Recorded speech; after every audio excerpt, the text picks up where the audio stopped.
Neste momento, Deus, através desta emissora, leva até você mais um programa de fé, com mensagens, hinos e orações a seu favor.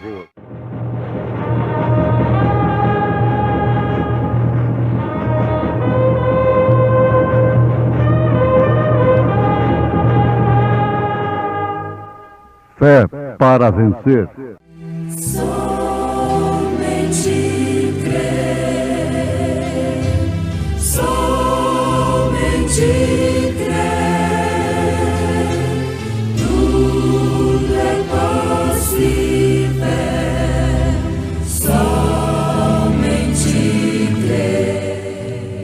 O qual é a imagem do Deus invisível, o primogênito de toda a criação, porque nele foram criadas todas as coisas que há nos céus e na terra, visíveis, invisíveis, sejam tronos, dominações, principados, potestades, tudo foi criado por ele e para ele. E ele é antes de todas as coisas. E todas as coisas subsistem por ele.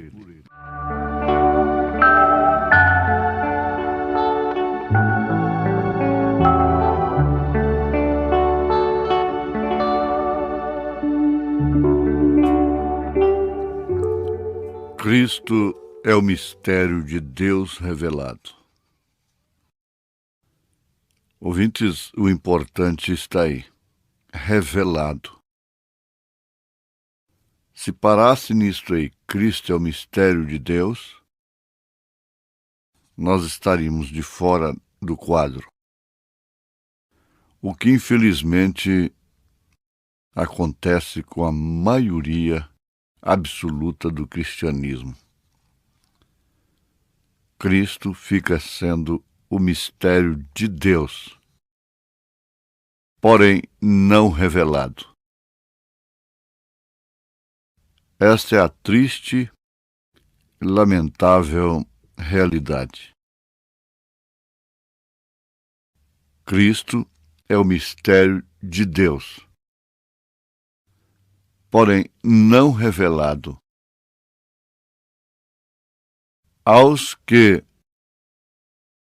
são seus. Veio para que eram seus e os seus não receberam. Não foram revelados. Por que não receberam? Porque não foram revelados. A vós vos é dado conhecer os mistérios do reino de Deus, mas a eles não, disse Jesus. Mas esta escritura se refere aos judeus, veio para o que era seus. Não se discute. Mas agora eu pergunto, depois das eras negras da igreja, quando a semente que havia sido sepultada brotou com Lutero, ele veio para quem? Para os judeus? Não, veio para os gentios, novamente. Ele veio para os gentios assim que os judeus não o receberam, foram endurecidos para isto. Deus viria tratar com os gentios durante este período das 7 eras da igreja, cortando assim a última semana das 70 semanas de Daniel. A metade da semana que ainda resta. Porquanto a última semana foi cortada com sacrifício, aos 3 anos e meio da semana, ou seja, os 3 dias e meio, biblicamente falando. Isto é simples.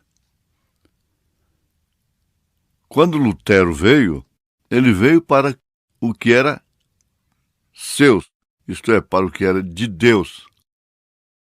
Mas todos receberam? Não. Logo aquilo adormeceu, o sistema cresceu como uma lavoura. Veio João Wesley. Veio para os judeus? Não.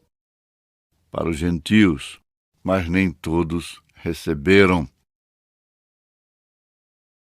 Nem todos foram revelados. A era pentecostal não é uma era distinta.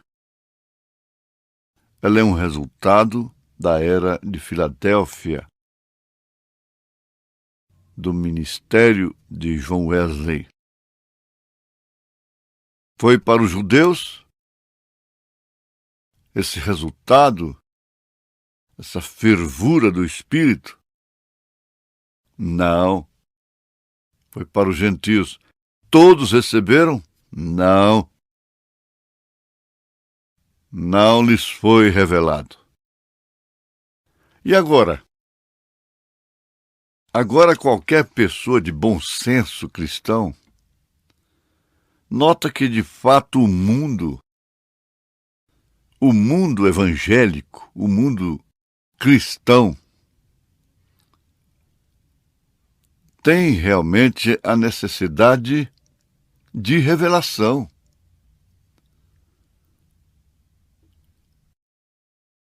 Tem necessidade da revelação. A revelação é mais necessária do que qualquer coisa que exista de necessidade para o homem, para a igreja. Porque somente edificada sobre ela é que as portas do inferno não prevaleceriam contra ela. Então, ela nunca pode ser superenfatizada. Quer dizer, não se fala demais a respeito disto. Não se fala. Agora, a gente fica em meio à luz e não podemos contestar isto, refutar isto. Veio para que era seus, o profeta de Deus, precursor da segunda vinda, não veio para os judeus. Ele foi levado. Tentaram levá-lo a Israel.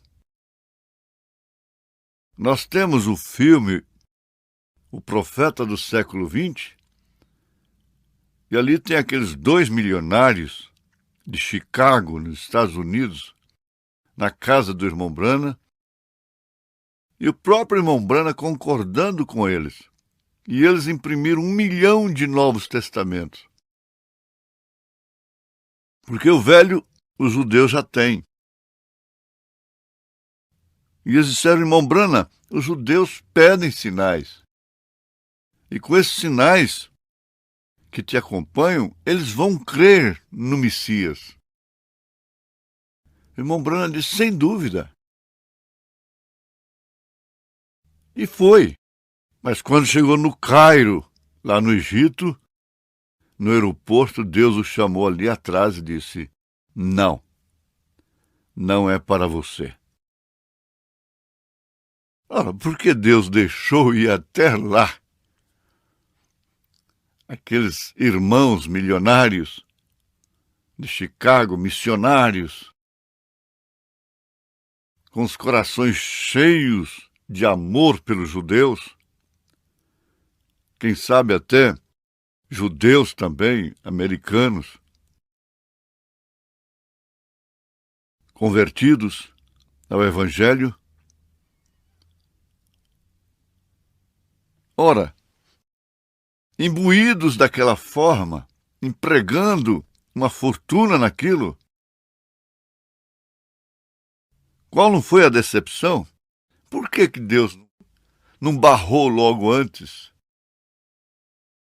É o mesmo que você dizer assim, por que Deus não avisou para José, marido de Maria, o mesmo dia que ele falou com ela? Vai discutir com Deus.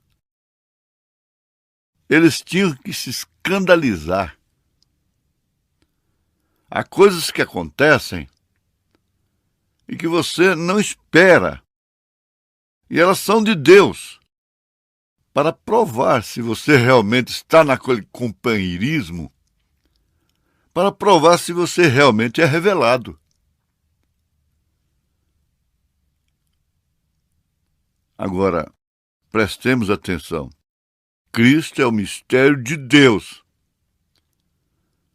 para o mundo cristão, mas não é revelado para todo o mundo cristão. Fica sendo só o mistério de Deus. Mistério de Deus. É o mistério de Deus. E são 3 pessoas e coisas assim. É mistério, mistério, mistério. Mas quando é revelado, você não vê 3 pessoas, 3 personalidades mais na divindade. Isso é tremendo. Eu não posso dizer eu vou ser revelado. Tampouco você.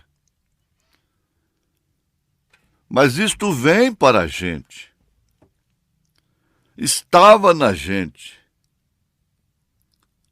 Então, este mistério oculto de Deus, ele tinha antes que o mundo começasse. Oculto para quem? Para os sábios, entendidos.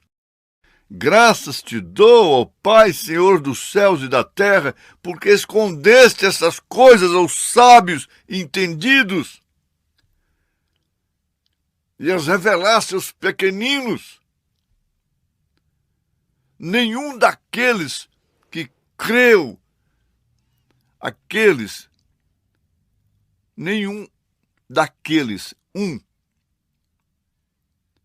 que creu de uma forma revelada em Jesus Cristo, o teve como uma segunda pessoa da divindade.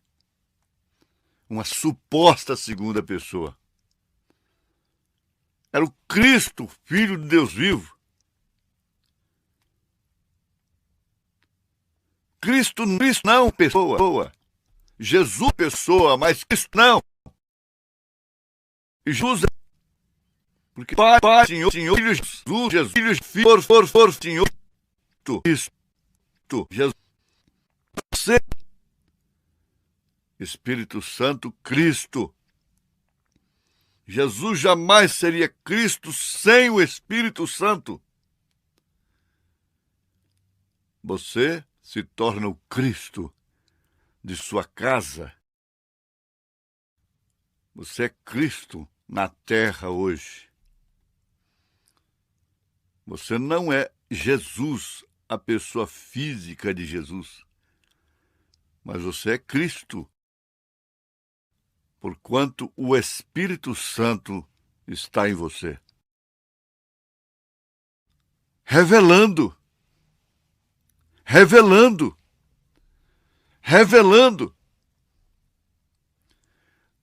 o que estava atrás na parte profunda da mente de Deus.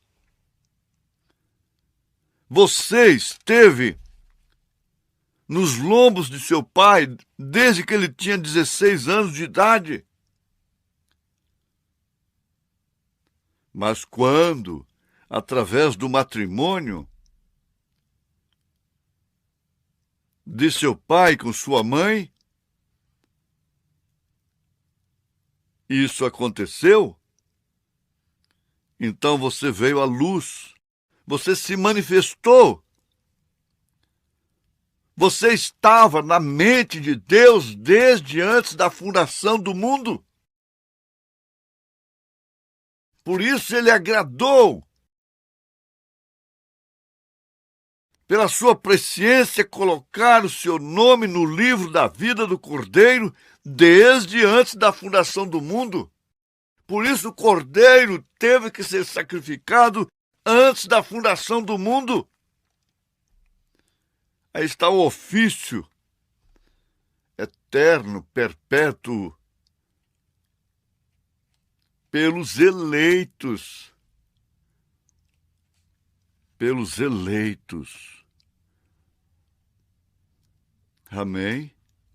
Isso é profundo. Atrás, na parte profunda da mente de Deus, havia algo que ele estava tentando e ia realizar de fato, como realizou. E ele teve um motivo ao fazê-lo, a fim de deixar a si mesmo ser expresso. Veja, porque primeiro não havia nem mesmo uma lua, estrela, átomo, molécula ou nada. Ele era Deus. Porém, ele não era exatamente Deus. Deus. Naquele tempo, por quê? Porque Deus é um objeto de adoração. E não havia nada para adorá-lo. Então, em sua grande mente, ele desejava que estes atributos fossem expressos. E ali nele estava o amor, nele havia o atributo de ser pai, nele havia o atributo de ser filho, nele havia o atributo de ser um salvador, por isso teve que haver uma queda. Nele havia atributo de curador, por isso tinha que haver doença, enfermidade. Todos estes grandes atributos estavam em Deus. Deste modo, a primeira coisa que ele fez foram os anjos. Então o que eles fizeram? Eles o adoraram. E isso então o fez Deus. Ele estava sendo adorado. O jogador de futebol vira Deus, ídolo. Aquela pervertida de cinema, de televisão, viram uma deusa aí, um ídolo. O seu carro, o dinheiro, a mulher. Tudo isso se transforma em ídolo, em Deus, objeto de adoração. Mas aqui está, porque o Pai procura os tais que assim o adoram. Deus é espírito. E importa que seus adoradores o adorem em espírito e em verdade. Aí quem está falando é Jesus Cristo. Porque o Pai procura os tais que assim o adoram de maneira revelada. Então você começa lá no Éden com Abel. Caim podia oferecer também cordeiro, matar um cordeirinho no lugar de seu altar bonito, florido, que ele continuaria sendo sem revelação do mesmo jeito. Ó, Deus nos abençoou em nome de Jesus Cristo, porque você foi revelado em nome de Jesus Cristo. Amém.